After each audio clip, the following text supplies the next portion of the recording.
अस्सलाम वालेकुम। Don of नया पाकिस्तान में खुशामदीद। आज मैं आपको इस्लामाबाद हाई कोर्ट में होने वाले अहम केसेस की तफसीलात से आगाह करूंगा।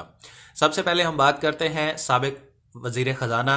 मिफ्ता इस्माइल की, जिन्होंने आज जमानत कबल अज़ गिरफ्तारी के लिए इस्लामाबाद हाई कोर्ट से रजू किया है। उसके बाद मैं आपको चेयरमैन सेनेट सादिक संजरानी की बतौर कायम मकाम सदर अहलियत से मुतल्लिक आने वाले फैसले और रेंटल पावर प्रोजेक्ट केस के हवाले से भी आगाह करूंगा। साबिक वजीर खजाना मिफ्ता इस्माइल की जानब से 18 सफ़ात पर मुश्तमिल एक दरख्वास्त आज इस्लामाबाद हाई कोर्ट में दायर की गई है, जिसमें उनकी जानब से ये इस्तदा की गई है अदालत से कि LNG केस की जो तहकीकात हैं उनके मुकम्मल होने तक नैब को उनकी गिरफ्तारी से रोका जाए और अदालत उन्हें ज़मानत कबल अज़ गिरफ्तारी जो है वो उनकी दरख्वास्त मंजूर की जाए। मिफ्ता इस्माइल की जानब से जो ग्राउंड्स ली गई हैं इस दरख्वास्त में, उस हवाले से मैं आपको बताता हूँ कि एक तो उनकी जानब से पहला पॉइंट ये जो है वो दरख्वास्त में कहा गया है कि वो non executive chairman of the board थे सुई सदरन गैस कंपनी लिमिटेड के, और जितने भी फैसले होते थे वो सिर्फ जो सुई सदरन गैस कंपनी लिमिटेड की मैनेजमेंट की जानिब से उनको रेफ़र किए जाते थे। जो डॉक्यूमेंटेशन होती थी, जो उनके पास चीज़ें आती थी, तो वो सिर्फ उसी मालूमात पर इन्हिसार करते थे। और LNG जो डील है उसके हवाले से मिफ्ता इस्माइल की जानिब से ये कहा गया है कि वो किसी भी तरह से इसमें जो है वो उनका कोई बड़ा किरदार नहीं रहा, बल्कि वो एक प्राइस नेगोशिएशन कमेटी के मेंबर थे, जो कि जिसने इस डील में PSO को कम से कम कीमत की अदायगी के लिए या कीमत मुकर्रर करने के लिए PSO की मुआवनत करनी थी, और ये कमेटी ECC के फैसले के बाद इस कमेटी को कायम किया गया था। मिफ्ता इस्माइल का ये कहना है कि जो LNG की डील थी ये गवर्नमेंट टू गवर्नमेंट एक मुआहदा था, और PSO का मुआहदा जो है वो हुआ कतर के साथ। लेकिन मिफ्ता इस्माइल ये कहते हैं कि वो PSO में किसी भी इंतज़ामी ओहदे पर नहीं रहे हैं। मिफ्ता इस्माइल ने इस सारी तहकीकात को एक सियासी इंतकाम जो है वो उनकी जानिब से ये कहा गया है इस दरख्वास्त में, और उन्होंने कहा है कि जिन लोगों का बराह रास्त इस जो है डील में ताल्लुक़ रहा है, कई जो सेक्रेटरीज़ हैं और एडिशनल सेक्रेटरीज़ हैं जो अब भी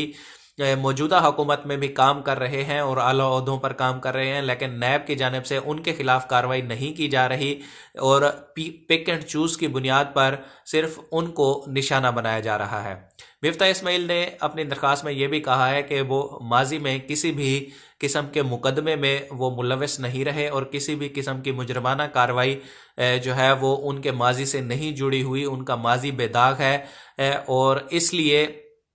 अदालत उनको जो है वो ज़मानत कबल अज़ गिरफ्तारी की उनकी दरख्वास्त मंजूर की जाए, और वो इस हवाले से जो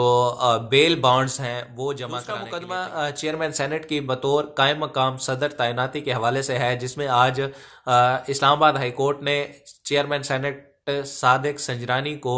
कायम मकाम सदर के ओहदे के लिए अहल करार दिया है। ये गुज़श्ता साल एक दरख्वास्त दायर की गई थी इस्लामाबाद हाई कोर्ट में, जिसमें कहा गया था कि चेयरमैन सेनेट की जो उम्र है वो 45 साल से कम है, इसलिए वो कायम मकाम सदर के ओहदे के लिए अहल नहीं है। तकरीबन ये पिछले साल जून में मुकदमा दरख्वास्त दायर की गई थी, और अब अप्रैल है, तकरीबन 10 माह तक इस केस की समाअत हुई है इस्लामाबाद हाई कोर्ट में, और बिलाखिर आज इस मुकदमे को निपटा दिया गया है। और चेयरमैन सेनेट सादिक संजरानी के लिए ये खुशखबरी है कि उन्हें कायम मकाम सदर के ओहदे के लिए इस्लामाबाद हाई कोर्ट की जानिब से अहल करार दिया गया है। आज एहतसाब अदालत ने साबिक वज़ीर आज़म राजा परवेज़ अशरफ समेत रेंटल पावर प्रोजेक्ट में मुलविस मुल्ज़मान पर फ़र्द जुर्म आयद करना थी, ताहम मुल्ज़मान की अदम पेशी की वजह से आज उन पर फ़र्द जुर्म आयद नहीं की जा सकी, और